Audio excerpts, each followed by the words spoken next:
금은 오래전부터 거의 완벽에 가까운 통화였는데요. 하지만 여러 가지 제약이 있었죠. 일단 자원의 한계성이 문제였어요. 이 금이라는 게 무한대로 나오는 자원은 아니고 어차피 결국에는 고갈되어 가는 자원이잖아요. 실제로 1950년대까지만 해도 금광석 1톤을 가공하면 금이 한 7, 8g 정도 나왔는데 지금은 1g이 좀 넘게 나온다고 해요. 아무튼 금은 실물 자산이기 때문에 세계 GDP가 커지는 상황에서 금의 생산량을 탄력적으로 늘리거나 줄이거나 할 수가 없었던 거죠. 그래서 결국 브레튼-우즈 조약 이후로 세계는 금과 더불어서 달러를 기축통화로 인정을 했던 거고, 처음에는 은행에 보관된 금의 보관증 정도의 의미로 달러를 인정을 했지만 시간이 지나면서 결국 달러는 금을 넘어서는 기축통화로 자리매김을 하게 돼요.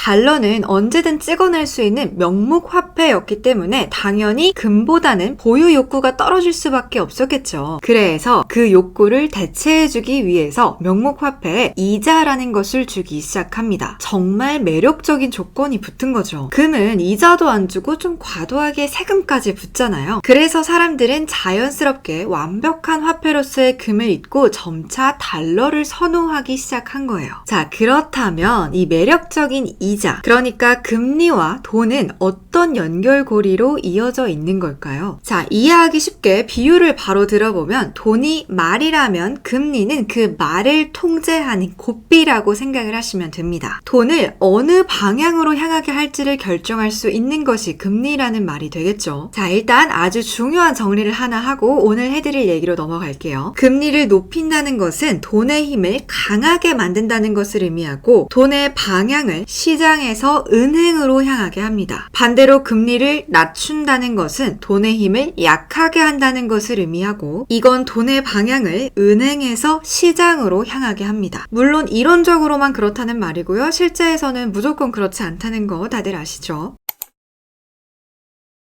해외로 아주 잠깐만 여행을 하러 가도 여행을 하는 동안은 그 나라의 법을 따르는 게 맞죠. 그리고 다시 한국으로 돌아오면 다시 한국의 법을 따르는 게 맞아요. 한국에서는 아주 자유롭게 돌아다녀도 된다고 해서 이슬람 국가에 가서도 아주 자유롭게 돌아다니다가는 큰일이 나겠죠. 투자도 마찬가지인데요. 경기의 스테이지에 따라서 가장 중요하게 다루는 중심이 다 달라요. 예를 들어서 기업들이 모두 이익의 변수로 주가가 결정되는 것처럼 보이지만 그건 우리가 경기의 4계편에서 배웠던 초여름 시대 이후에나 그렇죠. 봄의 시대를 유동성의 시대라고 말씀을 드렸었는데, 이 시기에는 기업들의 이익이라는 잣대가 가장 중요하게 대접을 받는 시기는 아닙니다. 유동성의 흐름이 시장을 좌우하는 시기이기 때문에 시장 유동성에 대한 관찰이 이 시기에는 무엇보다도 중요하죠. 유동성의 시기에는 시장 유동성만 잘 관찰을 해도 꽤 놀라운 경험을 할 수가 있는데요. 경기 흐름 전망에 대해서도 정확도가 꽤 높아지고, 대형주의 강세 그리고 약세 전환 상당히 어렵지만 주식시장의 최저점에 대한 예측도 일부는 가능해지거든요. 그렇게 좋은 게 있다고 하실 수도 있는데, 자, 일단 시장 유동성을 관찰해 보시기 전에 먼저 알아두셔야 할 게 있어요. 바로 돈의 종류예요. 돈의 종류요? 5만원권, 10만원권 이걸 말하는 게 아니라 일반적으로 한국은행에서 찍어낸 돈을 본원통화라고 하는데요. 이건 우리가 눈으로 흔히 볼 수 있는 진짜 돈이죠. 하지만 세상에는 이런 진짜 돈만 유통되는 건 아니에요. 예를 들어볼까요? 제가 열심히 일해서 번 돈을 은행에 맡겼다고 가정을 해볼게요. 그럼 은행은 제가 그 돈을 다시 찾으러 갈 때까지 소중히 모시고만 있을까요? 만약 그렇다면 저는 은행한테 제 돈을 소중하게 모셔주세요 하고 보관료를 내야만 할 겁니다. 실제로 최초의 화폐였던 금에는 분명 보관료가 있었죠. 하지만 오늘날의 은행은 예금뿐만 아니라 대출도 아주 중요한 업무가 되면서 수익이 생기기 시작한 겁니다. 그 수익으로 보관료가 대체되면서 사라지게 된 것이죠. 잠깐 스위스 얘기를 해보면, 스위스는 얼마 전까지만 해도 젊은 청년들 같은 경우에는 남 대신 싸워주는 용병으로 살아가야 할 정도로 굉장히 가난한 나라였어요. 스위스가 가난한 나라였다는 게 정말 상상이 안 가죠. 하지만 그들이 쌓은 신뢰가 자산이 되어서 지금은 금융 선진국이 되었죠. 스위스 하면 시계가 가장 먼저 떠오르실 것 같은데, 요즘처럼 이런 스마트워치 부채에 밀려서 매출이 떨어질 것 같은 상황에도 막강한 수준의 국민소득을 유지할 수 있는 비결은 바로 전 세계에서 스위스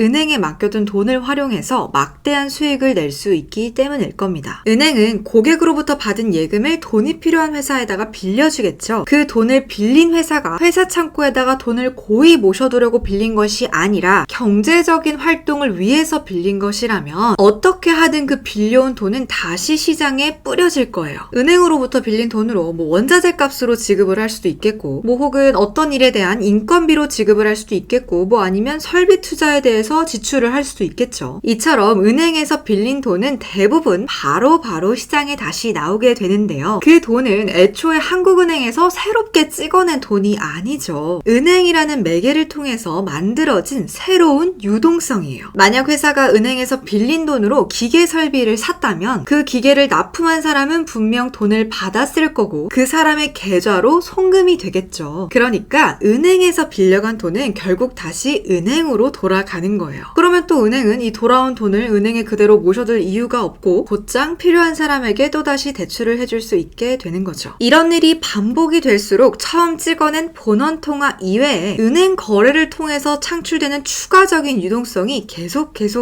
창출이 되는 거죠. 본원통화는 중앙은행에서 찍어낸 돈을 말한다고 했죠. 이 본원통화 이외에 은행에서 창출되는 새로운 통화를 M2라고 기억을 해두시면 될 것 같은데요. 물론 사전적 의미는 조금 더 복잡하지만 전문가가 아니라면 굳이 디테일한 부분까지 구분하실 필요는 없을 것 같아요. 자, 그럼 경기 판단에 있어서 우리가 진짜 눈으로 볼 수 있는 돈, 본원통화가 중요할까요? 아니면 은행에 의해서 만들어진 새로운 유동성, M2가 더 중요할까요? 당연히 M2. M2의 증가율이 더 중요합니다. 훨씬 더 중요해요. 방금 M2가 은행에서 창출된 유동성이라고 했는데 경기가 너무 안 좋아서 돈을 아무도 빌려가지 않으면 은행에서는 새로운 유동성을 창출해낼 수가 없잖아요. 그러니까 M2가 침체되고 있다면 경기 역시 침체가 되는 거예요. M2가 증가한다는 것은 돈의 유통 속도가 더 빠르게 증가한다는 것을 의미하기 때문에 경기도 확장 중이라는 말이 됩니다. 그래서 어느 나라든지 경기 판단을 위한 경기 선행 지수에는 본원 통화율이 아니라 M2 증가율을 활용하죠. 실제로 경기가 좋아지면 대출하는 사람이 많아지고 이로 인해 애초에 발행했던 본원 통화보다도 창출되는 유동성이 훨씬 더 빠른 속도로 늘어나게 되는데요. 이렇게 유동성이 많이 늘어나면 화폐 가치가 절하될 수밖에 없겠죠. 자자자, 보통 금리를 올리면 달러 가치가 상승한다. 요게 이론적으로는 맞아요. 하지만 금리 인상의 목적은 달러 가치를 상승시키기 위함이 아니라 돈의 유통 속도를 제어하기 위함이기 때문에 실제로 일반적인 경기 스테이지에서는 미국이 금리를 올리기 시작하면 달러 가치는 하락하죠. 경기가 좋으면 달러 가치가 하락한다는 말은 많이 들어보셨죠? 경기가 좋으면 돈의 유통 속도가 빨라지고 중앙은행에서는 그 유통 속도를 제어하기 위해서 금리를 올린다는 거 이해 가시죠? 아닌데요? 지금 막 금리 엄청 올리는데 달러 막 1,400원 찍으려고 막 드릉드릉 하는데요? 그건 뭐죠? 물론 요즘처럼 초인플레이션을 제어하기 위한 금리 상승은 예외가 됩니다. 아주 특수한 상황이죠. 경기 흐름이 좋을 때는 달러는 약세 흐름을 보인다고 했는데 지금은 누가 봐도 경기가 좋은 흐름을 보이고 있는 것 같지는 않아요. 그죠? 특히 상대 통화인 유로화가 에너지 충격으로 인해서 약세를 보이고 있다 보니까 지금은 달러가 강해질 수밖에 없는 구간입니다. 그러니까 금리를 인상하는 목적 자체가 달라서 그래요. 지금처럼 초인플레이션을 억제하기 위해서 중립금리 이상으로 금리를 억지로 끌어올리는 구간에서는 달러는 예외적으로 강해질 수 있습니다. 자, 오늘은 여기까지만 공부를 하고 다음 시간은 조금 더 본론으로 들어가서 증시의 바닥과 경기의 호전을 비교적 뚜렷하게 보여줄 수 있는 지표가 뭔지에 대해서 함께 공부해 보도록 하겠습니다. 유익한 시간 되셨기를 바라고요. 다음 시간에도 유익한 금융 주식 쏙쏙 넣어가고 싶으시다면 좋아요, 구독 누르시는 거 잊지 마시기를 바랄게요. 그럼 안녕.